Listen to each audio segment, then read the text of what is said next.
Virus पे, corona जो disease है उस पे, और उससे जो आगे दिक्कतें आ रही हैं उस पर, और साथ ही साथ उससे लड़ना कैसे है, उससे संभलना कैसे है, उसके लिए क्या करना, उन सारी बातों को डिस्कस करेंगे। ठीक है, सबसे पहले ये जानिए कि ये कोरोना को जो फैलाने वाला जो आपका वायरस है वो कोविड वायरस है, कोविड-19 वायरस जिसको आप लोग कह रहे हो। इसके लिए इसका जो नोमेनक्लेचर, दैट मीन्स इसको जो नाम दिया है वो शायद ICVA ने दिया है, international code for virological nomenclature ने दिया है।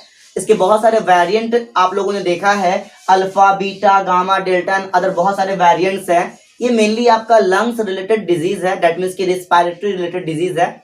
ज्यादातर ये आपके रिस्पायरेटरी सिस्टम को, दैट मीन्स की ज्यादातर जिनको ये हो रहा था उसमें ये रिस्पायरेटरी सिस्टम को ज्यादा अफेक्ट कर रहा था बच्चों। ये सांस लेने में दिक्कत हो रहा है ना, बहुत सारे बलगम्स आ रहे हैं साथ में, है ना, रिस्पायरेटरी प्रॉब्लम्स आ रहा था लोगों को। ठीक है, अब बात ये करते हैं कि हम इस पर बात क्यों कर रहे हैं। इस पर बात इसलिए कर रहे हैं क्योंकि ठीक होने के बाद भी बहुत सारी बीमारियां या बहुत सारे प्रॉब्लम्स लोगों के सामने आ रहे हैं। वो प्रॉब्लम्स क्या हैं, कैसे उससे निजात पानी है, कैसे उससे लड़ना है, किन किन बातों को फॉलो करना है, वो सारी बातों को मैं समझाने वाला हूँ। ध्यान से सुनिएगा, बहुत इजी है, बहुत आसान तरीके से हम लोग इसको समझेंगे। ठीक है, हमारे इंडिया के कुछ साइंटिस्टों ने, कुछ डॉक्टर्सों ने और कुछ बायोटेक्नोलॉजिस्ट ने इस पर रिसर्च किया। रिसर्च करने के बाद उन्होंने इस रिसर्च को पेश किया सोसाइटी ऑफ न्यूरो साइंस में 2021 में, जो शिकागो में होता है पर ईयर, वहां पेश किया और हमारे देश को इसमें सफलता भी मिली, हमारा देश इसमें सक्सेस भी हुआ। हमारे देश का जो पेपर है रिसर्च का, उसको 9000 पेपर्स के बीच में एक्सेप्ट किया गया। और इस पेपर्स में लिखा हुआ क्या था, मैं कुछ मेन बातों को मैं आपको समझाना चाहता हूँ क्या लिखा गया था। ठीक है, कौन किया था, India, Patna AIIMS, PGI Chandigarh and other biotechnology department ने इसको किया था। मेन जो गाइडेंस थे, दैट मींस मेन जो डॉक्टर थे वो कौन थे, आशुतोष कुमार, डॉक्टर आशुतोष कुमार। क्लियर है, क्या हुआ इस रिसर्च में, इस रिसर्च में बाबू डॉक्टर आशुतोष कुमार और इनके जो अदर टीम मेंबर्स थे उन्होंने क्या पाया, उन्होंने पाया कि कोविड वायरस जो है ब्रेन तक भी जा रहा है after some time. That means कि इंसान के ठीक हो जाने के बाद भी जो कोविड-19 वायरस है वो ब्रेन तक जा रहा है, और ब्रेन तक जाने के बाद different types of neuro psychiatrics problem को क्या कर रहा है, उगार रहा है। दैट मीन्स कि न्यूरो साइकेट्रिक प्रॉब्लम्स को लोगों के अंदर में दे रहा है। वो प्रॉब्लम्स कौन कौन से हैं, वो प्रॉब्लम्स है आपका एंजाइटी, दैट मीन्स की चिंता, भय, डर लगना, ये सारा एंजाइटी का ही सिम्टम है। दूसरा क्या, मेजोफेनिया, आपको अलग अलग आवाजें सुनाई देंगी, डिफरेंट टाइम्स पे अलग अलग आवाजें सुनाई देंगी इसमें। थर्ड क्या है, सिफेलेजिया, सिफेलेजिया जो है सर दर्द, दैट मीन्स की पेन होगा, हेड पेन बहुत कस के। ठीक है, ये 3 मेन न्यूरोसाइकेट्रिक्स प्रॉब्लम्स है जिसको कि डॉक्टर आशुतोष एंड इनके टीम ने क्या किया, यहां आपका पेश किया था।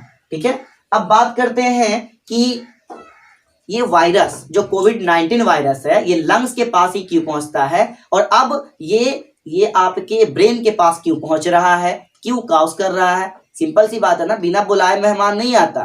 ठीक है, कोई ना कोई खींच के लाने वाला गाइडर चाहिए, तो गाइडर या मेडिएटर जो है दोनों के लिए अलग अलग है। लंग्स तक पहुंचाने वाला मेडिएटर अलग है, कोविड-19 वायरस को लंग्स तक पहुंचाने वाला जो प्रोटीन मेडिएटर है, जो उसको पकड़ के लेकर जाएगा, लंग्स को दिखाया कि यही लंग्स है, यही तुमको रहना है, वो आपका ACE2 है और TMPRSA2 है। ये 2 ऐसे प्रोटीन मेडिएटर हैं जो कि कोविड-19 वायरस को कहां पहुंचाते हैं बच्चे, कोविड-19 वायरस को पहुंचाते हैं आपके लंग्स तक, तभी ये हमारे लंग्स पर अफेक्ट ज्यादा कर रहा था।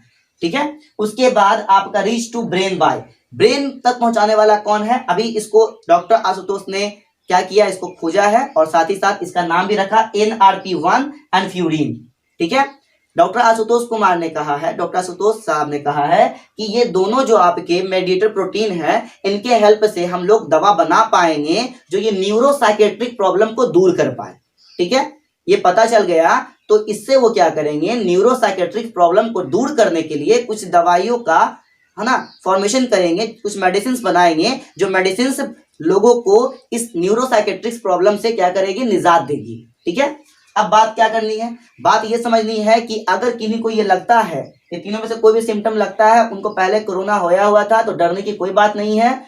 आप आराम से न्यूरोसाइकेट्रिक्स के पास जाएं, या फिर आप अच्छे से अच्छे डॉक्टर से कंसल्ट करें और उनसे सलाह लें। बिना किसी सलाह के कोई भी मेडिसिन यूज ना करें, ठीक है, क्योंकि बिना किसी सलाह के मेडिसिन यूज करना इंटरनली बॉडी को ब्रेक करने के जैसा है। तो आप बिना किसी भी सलाह के किसी भी डॉक्टर से दवा ना लें, ऐसे ही जाकर क्लिनिक से कोई दवा ऐसे नहीं ले लें। आप अच्छे डॉक्टर से सलाह लें, उसके बाद आप कोई मेडिसिन अपने यूज करें, ठीक है।